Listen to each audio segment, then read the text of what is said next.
కరీంనగర్ జిల్లా జమ్మికుంట మండలం తనుగుల గ్రామ శివారులో వీనవంక మండలం ఏలువాక గ్రామానికి చెందిన 25 మంది లేబర్ కూలీలు నగరం గ్రామానికి పత్తి వేరడానికి ఆటో ట్రాలీలో ప్రయాణం చేస్తుండగా అదుపు తప్పి బోల్తా పడగా అందులో ఉన్న 4 కూలీలకు తీవ్ర గాయాలు కాగా కొంతమందికి స్వల్ప గాయాలయ్యాయి. ప్రమాదంలో గాయపడిన కూలీలను జమ్మికుంట ప్రభుత్వ ఆసుపత్రికి స్థానిక ప్రజలు కాంగ్రెస్ పార్టీ మండల అధ్యక్షులు వీరవేణి పరశురాములు తరలించినట్టు తెలిపారు.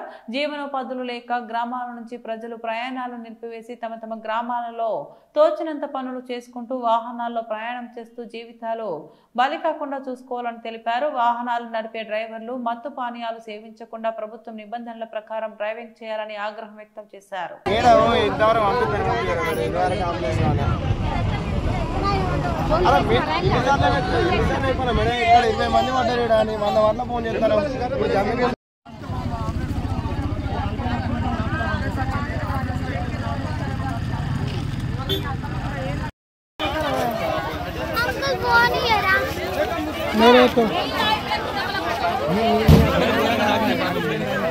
డ్రైవర్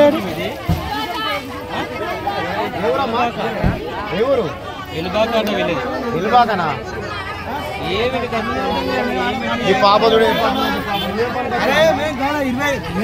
26 మంది చేస్తాను